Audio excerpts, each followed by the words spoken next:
हर उस इंसान के लिए है जो डेली रात को रोकर सोता है, सोच सोच कर अपनी रातें खराब करता है कि आखिर क्यों वो इतनी दर्दनाक जिंदगी का हिस्सा है, क्यों उसकी सुबह और शाम बर्बाद रहती है, क्यों वो हर पल घुट घुट कर जी रहा है। चलो टाइम मशीन का ना इस्तेमाल करके समय में पीछे जाते हैं।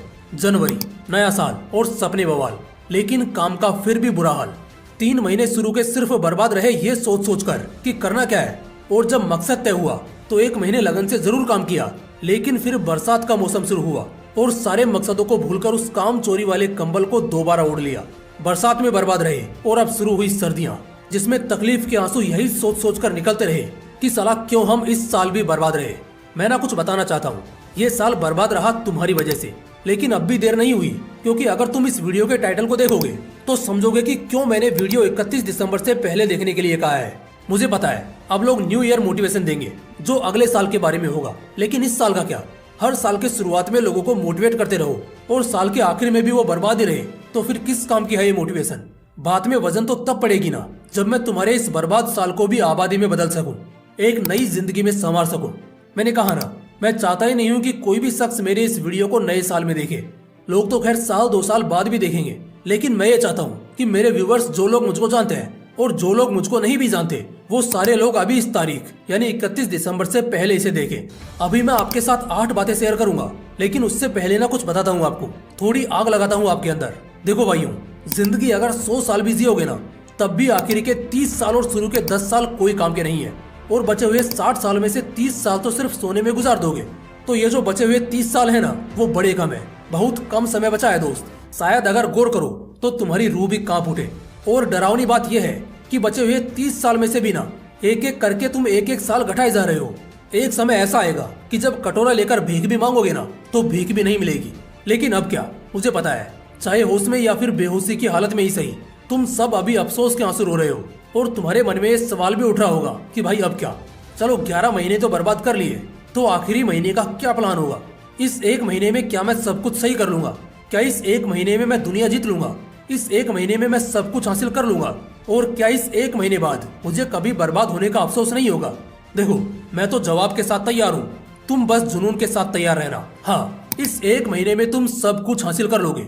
हो सकता है शायद तुम दुनिया नहीं जीत पाओ, लेकिन खुद को जरूर जीत लोगे, अपने मन को जरूर जीत लोगे। और हाँ, ये भी बिल्कुल सही है कि 1 महीने बाद अफसोस और गिल्ट के आंसू नहीं, बल्कि सुकून वाली जिंदगी जियोगे। तो बस फिर कुर्सी की पेटी बांध लेना, क्योंकि मौसम, तुम्हारा वक्त, तुम्हारी जिंदगी और अहमियत सब कुछ बदलने वाला है। 8 पॉइंट शेयर करूंगा, बस तुम्हें उन्हें समझना है, और अगर समझ गए तो समझो एक दुखी नरक से निकल गए। Point number 1, you disappear somewhere this year. इस साल ना, अगर गौर से देखा जाए तो तुम कहीं खो गए थे, शायद किसी ऐसी दुनिया में जो तुम्हें सिर्फ और सिर्फ कमजोर कर रही थी, नाकामयाब होने के बहाने दे रही थी। हम में से हर किसी ने बिल्कुल ऐसा ही किया, और शायद यही वजह है, सिर्फ इस साल के बर्बाद होने के पीछे ही नहीं, बल्कि हर साल के बर्बाद होने के पीछे भी यही वजह है। शुरू में क्या होता है ना, हम मोटिवेट होते हैं, हम बहुत ज्यादा फोकस्ड भी हो जाते हैं, बड़े बड़े सपने भी बना लेते हैं, लेकिन फिर भी हम कुछ इस तरह कहीं खो जाते हैं कि हम भूल जाते हैं हमारी मंजिल क्या है, और पता नहीं हम कहाँ भटकते जा रहे हैं। तो इस तरह अगर कहीं खो जाओगे ना, तो फिर ऐसा ही होगा। ये जो आखिरी महीना बच रहा है ना, बस इसमें इसी चीज की प्रैक्टिस करनी है कि अपने मकसद से एकदम चिपके रहो, उसके अलावा तुम्हें कुछ और नजर ही ना आए। Point number 2, you are not consistent. तुमने ना सब सही किया, तुमने शुरुआत में काम करना भी शुरू कर दिया, लेकिन बस एक चीज रह गई, और वो है कंसिस्टेंसी, निरंतरता। इसका मतलब थोड़ा ढंग से समझते हैं। पानी की वो नाजुक बूंदे भी ना, अगर लगातार किसी जटिल पत्थर पर गिरती रहे तो उसे भी तोड़ देती हैं। लेकिन अभी के लिए 1 बाल्टी पानी अगर सीधा किसी पत्थर पर गिरा होगा ना, तो फिर भी उसे कुछ नहीं होगा। तो एक दिन खुद को कमरे में बंद करके 10 घंटे काम कर लेने से, या कुछ दिनों और हफ्तों के लिए बहुत ज्यादा काम करके महीनों तक आलस्य करना कहीं से भी समझदारी नहीं है। और यही गलती शायद तुमने इस साल करी है। जैसे थोड़ी मेहनत की, आराम के नाम पर ब्रेक लिया, और फिर वो ब्रेक इतना लंबा चला कि फिर दोबारा लौटे ही नहीं। Point number 3, commitment failed. बार बार तुमने अपनी बातों की, अपने कमिटमेंट की वैल्यू गिराई है। सलमान खान की मूवी वांटेड का एक डायलॉग है, एक बार जो मैंने कमिटमेंट कर दी, उसके बाद तो मैं अपने आप की भी नहीं सुनता। इस डायलॉग को कूल बनने के लिए बच्चा बच्चा बोलता है, लेकिन मैं शर्त लगाकर कहता हूँ, अगर इस डायलॉग को किसी ने दिल से मान लिया, अपनी जिंदगी का उसूल बना लिया, तो फिर वो कभी भी नहीं रोएगा। आप बर्बाद हुए क्योंकि आप अपनी बात पर कभी नहीं टिके। आप डिप्रेशन में गए क्योंकि आपने कभी जो बोला वो किया ही नहीं। जब तक तुम अपने कमिटमेंट से मुकरते रहोगे ना, भरोसा और मौका दोनों खोते रहोगे। तो या तो कमिटमेंट मत करो, या फिर अगर करो तो चाहे मर जाना, लेकिन उसको फेल मत होने देना। अगले 1 महीने पूरी तैयारी के साथ यही चीज करनी है। कमिटमेंट से चाहे कुछ भी हो जाए मुकरना नहीं है। Point number 4, start craving for success. पहले बहुत होती थी, शायद आज नहीं होती, और यही वजह है कि तुम सिर्फ सपने देख पाते हो, उन्हें सच कभी नहीं कर पाते। पता है वो क्या है? सक्सेस की क्रेविंग। जैसे दोस्तों के साथ चुगली करने का, मसालेदार और जंक फूड खाने का, बाइक राइडिंग का, किसी को परेशान करने का। इन सब चीजों की जितनी छटपटाहट होती है ना, जितनी क्रेविंग होती है, अगर उतनी ही क्रेविंग सक्सेस की होने लग जाए, अगर इतना ही मन हार्डवर्क करने का कर जाए, तो वक्त ही बदल जाएगा दोस्त। अगर ये क्रेव खत्म हो रहा है तो ये फिर तुम्हारे लिए बहुत बुरी बात है। बल्कि कामयाबी की क्रेविंग तो बहुत ज्यादा होनी ही चाहिए, क्योंकि बिना इसके आखिर कहां से तुम्हें कुछ भी मिलेगा या मिल सकेगा। Point number 5, run with em. भाग तो हम सभी रहे हैं, मगर भीड़ में, किसी मकसद के लिए नहीं, किसी लक्ष्य या टारगेट के साथ नहीं। मुझे पता है जो लोग मुझे सबसे ज्यादा सुनते हैं वो यंगस्टर्स होते हैं, जो या तो स्कूल कॉलेज में होंगे या फिर किसी कॉम्पिटेटिव एग्जाम के लिए तैयारी कर रहे होंगे। अब भीड़ का हिस्सा तो वो सारे हैं, सब भाग रहे हैं, रात भर जाग रहे हैं, स्कूल कॉलेज और ट्यूशन तो सभी जा रहे हैं, लेकिन बावजूद इसके क्या उनके पास कोई मकसद है, उनका कोई लक्ष्य है, या फिर वो उसमें खुश है? बिना किसी मकसद के की गई मेहनत ना बेकार ही जाती है। अगर मकसद से भागोगे ना तो मेहनत भी रंग लाएगी और किस्मत भी साथ देगी। इस साल तुमने भी यही गलती करी है, बस भीड़ में भेड़ बनने का काम किया है। अब जरा ना शेरों वाले काम करके दिखाओ। भागो, बहुत रफ्तार के साथ भागो, लेकिन अपनी मंजिल के लिए, किसी मकसद के साथ।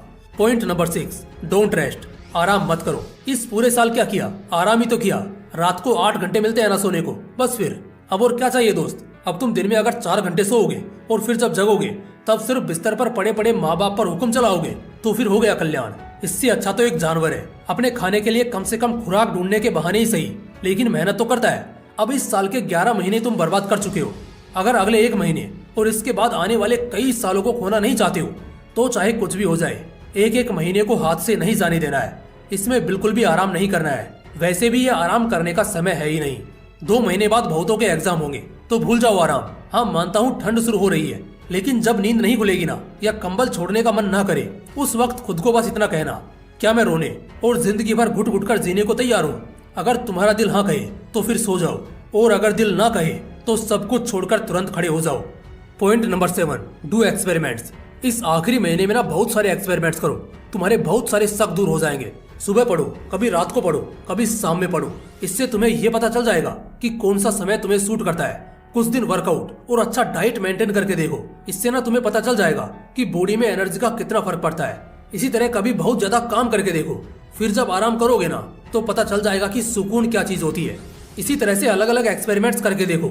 जैसे ही तुम एक्सपेरिमेंट्स करोगे तुम्हारा मन बेहतर होगा, तुम्हें नए आइडियाज मिलेंगे और फिर सब कुछ शानदार हो जाएगा। अगले साल शायद एक नया चमत्कार हो जाएगा। Point number 8, ban your bullshit distractions. जिस तरह 4 साल पहले भारत सरकार ने 60 चाइनीज ऐप्स को बैन किया क्योंकि वो युवाओं को दीमक की तरह खा रहे थे, उसी तरह आज के समय में जो डिस्ट्रैक्शंस तुम्हारी जिंदगी में है ना, चाहे वो कुछ भी हो, फोन हो, वेब सीरीज देखना हो, बहुत ज्यादा टाइम पास करना हो, कोई लड़की हो, कोई फालतू दोस्त हो, सबको बैन कर दो। कह तो रहा हूँ, जितने भी फालतू के डिस्ट्रैक्शंस है ना, सबको एकदम खत्म ही कर दो। सबको अपनी जिंदगी से हमेशा हमेशा के लिए बैन कर दो। क्योंकि अगर तुम खुद देखोगे ना, जो बड़े और महान लोग होते हैं वो कभी ऐसी फालतू चीजें करते तुम्हें कभी भी नहीं दिख सकते। तो यही फर्क है जो एक तरफ आम इंसान को रखता है और दूसरी तरफ एक महान इंसान को। अगर महान बनना है तो ऐसे बकवास डिस्ट्रैक्शंस को हमेशा के लिए बैन करना ही होगा। दोस्तों इस वीडियो को अपने भाई बहन या हर उस दोस्त के साथ शेयर करो जो अपनी जिंदगी बर्बाद कर रहा है। और हाँ, अगर वीडियो अच्छा लगा तो इसे लाइक करना। और हाँ, अगर आपने अभी तक इस चैनल को सब्सक्राइब नहीं किया है तो इसे सब्सक्राइब करके बेल आइकन जरूर दबा लेना। बाकी फिर मिलते हैं। अच्छा लगा तो शेयर करो, कमेंट करके हमें बताएं कैसा वीडियो लगा। अगर ऐसे ही वीडियो आप चाहते हो चैनल को सब्सक्राइब करके बेल आइकन को जरूर दबाएं। जय हिंद दोस्तों।